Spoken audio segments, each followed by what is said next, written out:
Hi guys, आज की इस वीडियो में हम रिव्यू करने वाले हैं वजीपर का लेटेस्ट स्क्रिप्ट के बारे में।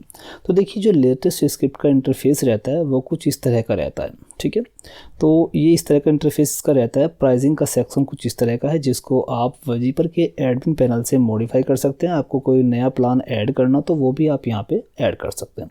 यूज़र को जो बल्क मैसेजिंग का सेक्शन मिलता है लॉगिन करने के बाद, कुछ इस तरह से ये सभी फंक्शंस उसको मिलेंगे और इसका इंटरफेस कुछ इस तरह का रहेगा। तो अगर आप भी इस स्क्रिप्ट को अपने सर्वर के ऊपर इंस्टॉल करके इससे अर्निंग करना चाहते हैं, इसका लाइसेंस जनरेट करके यूज़र्स को प्रोवाइड करना चाहते हैं, तो उसके लिए आपको VPS होस्टिंग की ज़रूरत रहती है। अगर आपके पास में शेयर्ड होस्टिंग है तो आई होप ये शेयर्ड होस्टिंग के ऊपर काम नहीं करेगा। इसको VPS होस्टिंग की ज़रूरत रहती है। तो अगर आप इंडिया में अपने वेब डोमेन के ऊपर इसको होस्ट करना चाहते हैं तो आपको ज़रूरत पड़ती है VPS होस्टिंग की। और इंडिया में अगर यूज़ करना चाहते हैं तो वेबनी का VPS होस्टिंग आप बाय कर सकते हैं, जिसका प्राइस यहाँ पर 399 पर मंथ का है। और इनका कुछ एडिशनल चार्ज जो सेटअप का चार्ज है 150 के अप्रोक्स है। तो टोटल आपका जो एक्सपेंस है 1 मंथ का 550 रुपीज़ के आसपास आपको लग जाएगा। ठीक है, और अगर आप फॉरेन से बिलोंग करते हैं, अदर किसी कंट्री से बिलोंग करते हैं, तो आप कोंटाबो का VPS होस्टिंग ले सकते हैं, जिसका एक्सपेंस अप्रोक्स $5.5 है पर मंथ का। बाकी आप यहाँ पे अकाउंट क्रिएट करके देख सकते हैं, कोई एडिशनल चार्जेस तो इनके नहीं हैं। ठीक है, तो इस स्क्रिप्ट को अपने सर्वर के ऊपर इंस्टॉल करने के लिए आपको VPS होस्टिंग की ज़रूरत रहती है। ये तो क्लियर हो गया, साथ में मैंने आपको इंटरफेस भी दिखा दिया है। अब बात कर लेते हैं कि आखिर स्क्रिप्ट आपको कैसे मिलेगी। स्क्रिप्ट के लिए आप हमें कांटेक्ट कर सकते हैं। हमारा कांटेक्ट नंबर आपको जस्ट स्क्रीन पर दिखाई दे रहा होगा।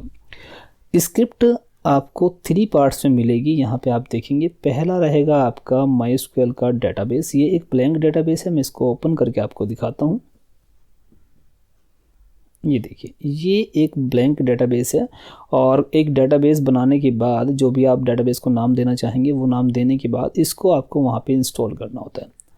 दूसरा रहता है API बैकएंड के ऊपर काम करता है। ये एक Node.js एप्लीकेशन है जिसके थ्रू मैसेजेस जाते हैं।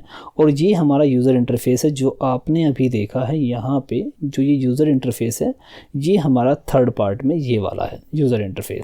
ये यूज़र इंटरफेस अपना इस API के साथ में इंटरेक्ट करके मैसेजिंग करता है। ठीक है, तो एक डोमेन या सब डोमेन के ऊपर आपको दोनों को इंस्टॉल करना है। इसको अलग डोमेन या सब डोमेन के ऊपर और इसको अलग सब डोमेन के ऊपर आप इंस्टॉल कर सकते हैं। बाकी एज यूर विश, आप जैसा करना चाहें कर सकते हैं। बात कर लेते हैं API की। तो API को आप देखेंगे तो ये एक Node.js एप्लीकेशन है। आप यहाँ पे देख सकते हैं, ये Node.js एप्लीकेशन है। ये देखिए मॉड्यूल्स कितने हैं इसके अंदर।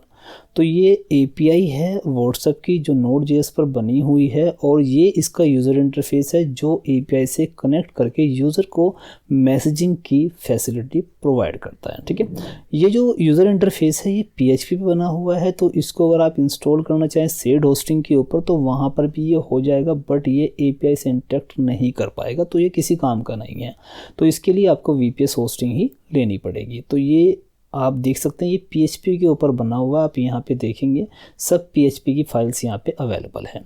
ठीक है, तो जो इस वजीपर की स्क्रिप्ट आपको मिलती है वो 3 पार्ट से मिलती है। अगर आप इसको अपने आप से सेटअप कर पाएँ VPS होस्टिंग के ऊपर तो आप कर सकते हैं, अदरवाइज़ आप हमसे कॉन्टैक्ट कर सकते हैं।